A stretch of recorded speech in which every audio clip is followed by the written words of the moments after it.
welcome to the Heartland Renewable Energy Virtual Solar Tour of 2020. I want to welcome you all, and we're Heartland Renewable Energy is a chapter member of the American Solar Energy Society, and we represent both Kansas and Missouri.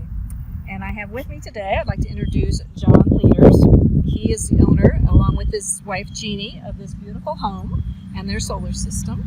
And we're going to have John tell you a little bit of background about his home, about how he came to be here. Then we'll have him tell you some energy features of his home, and then about the solar system. And in conclusion, we'll let him tell you some more information about the building of his house and how the payback and all that is affecting his life. So, all right, we'll go up there in this location and why he built his house. So here you go. John, you're up.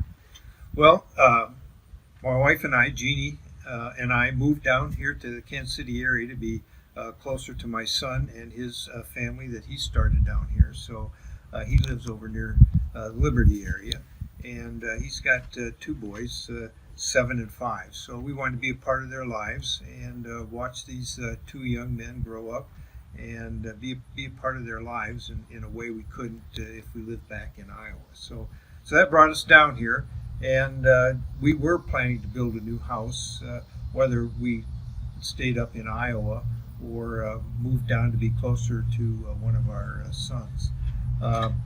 But we had this plan to build this energy efficient home, and we'd been out visiting several houses and learning about the different construction methods.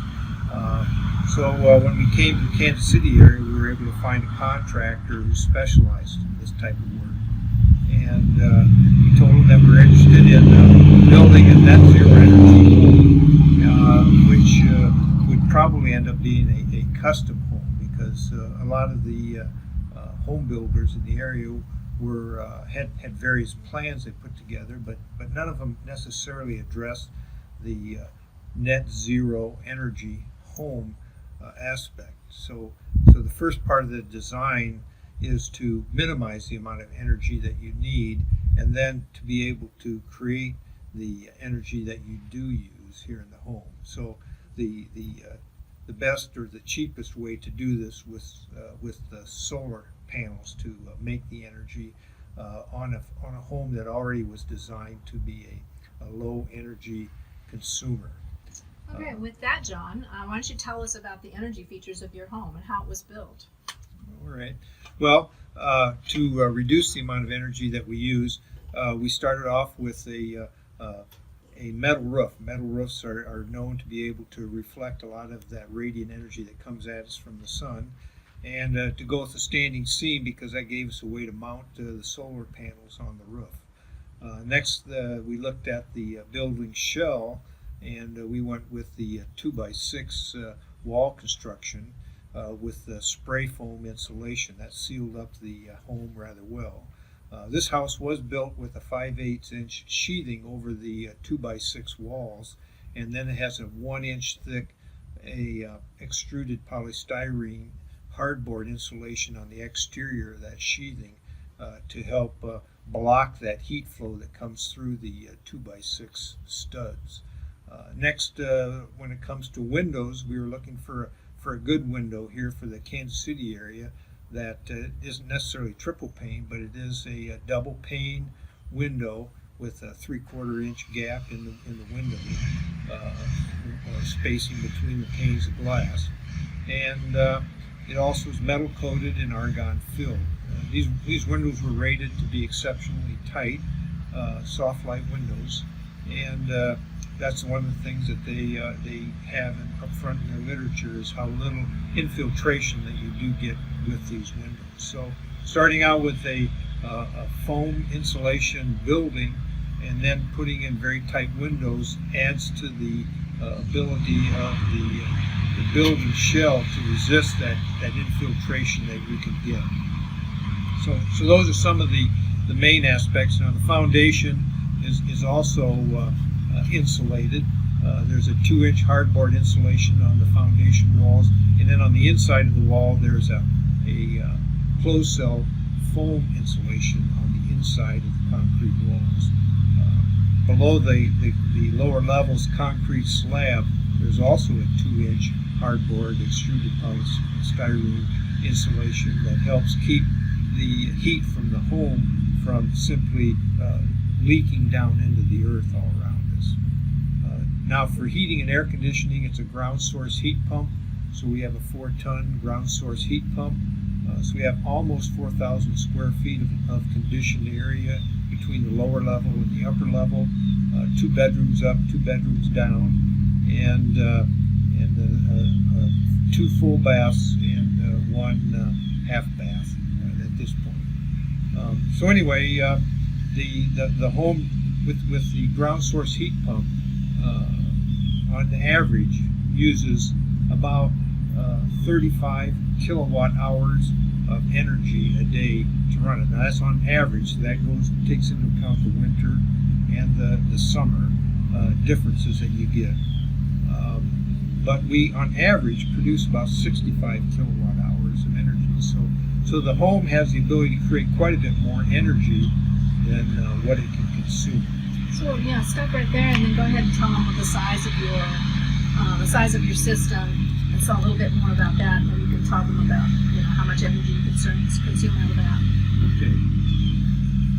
So the house has 53 310 watt solar panels. That's the rating in their standardized tests that the solar panels can produce. Each one has a microinverter on it. So on a really good day, we can see up over 110 kilowatt hours of electrical energy that's generated. But on average, the house will average use about only 35 kilowatt hours. It's an all-electric home, electric hot water heaters. Basically, there's 2 hot water heaters, each 50 gallon. The first one is a preheat tank that takes waste heat off the ground source heat pump and preheats the water before it goes into the finishing tank, where it's heated to 130 degrees Fahrenheit. So we've never run out of hot water anyway. So electric dryer, induction stove. Induction stoves use less energy because they simply heat the pan. They don't create a lot of radiant heat that then has to be an extreme source of heat to penetrate up through the air gap up to the pan and then onto whatever you're cooking. So we basically just heat the cooking utensil that we're using at the time. So induction stoves are a way to reduce your energy consumption. But that and all the LED lighting that we have, again, in an effort to minimize the amount of energy that we consume.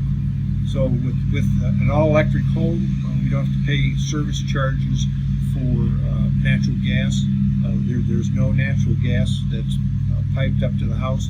There is natural gas in the neighborhood, but we chose not to have that put into the home because we didn't want to necessarily have to pay for an additional service charge for energy.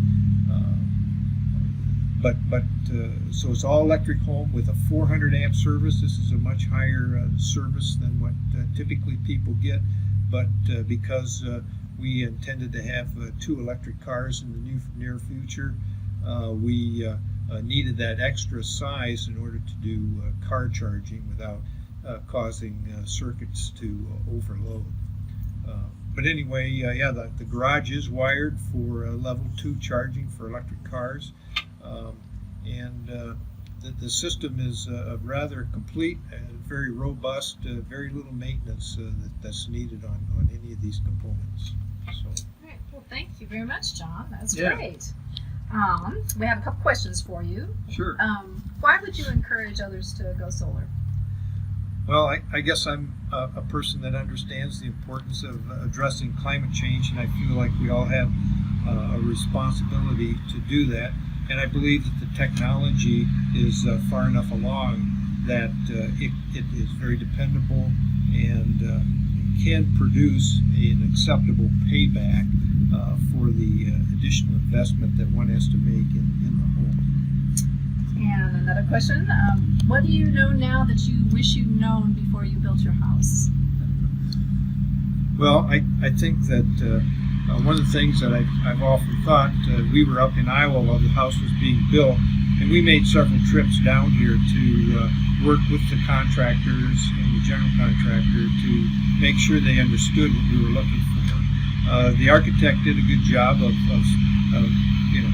drawing up the building and putting in all the requirements, but I think that there is always room for additional questions and answers that need to be addressed while the house is being put together. So if I had to do all over again, I probably would have taken some good advice that I was given but didn't listen to, and that would be to move down here. I could work directly on a daily basis with the contractors as the house was being put together. And John has a very interesting perspective of payback, and I wanted him to relate that to you. If you tell us about when people ask you about what is the payback on all of this. Sure. So payback is an issue that a lot of people go right to whenever they ask me about the solar panels, and the payback, because we don't have the electric cars right now, is extensive. It's longer than I had anticipated. Typical paybacks for an installation are in the order of 10 years. We're living our payback. We're living in the home, and so that's where our payback is right now, is we get to enjoy a net zero energy home. And when we turn this over to the next generation that will inherit this house, we'll get that next generation will get the benefit of all that investment with more than a complete payback of the home. So that's kind of a long-winded answer, but with the payback for all the energy devices that are here in the home, you break them down one by one. You can itemize what the payback is, but the overall payback will be completely paid back when the home is sold and the next generation of our heirs takes over. All right, your grandchildren, right? Yes. All right. In closing, I'd like to thank you for visiting our virtual solar tour for Heartland Renewable Energy in year 2020. Thanks for watching our video, and please visit our website at heartlandrenewable.org, where you'll be able to view the videos additional times and other videos that are there on our website. And there'll also be a link to a YouTube channel that will then take you to our videos. So again, thank you for watching, and have a good sunny day. Beautiful. Wow.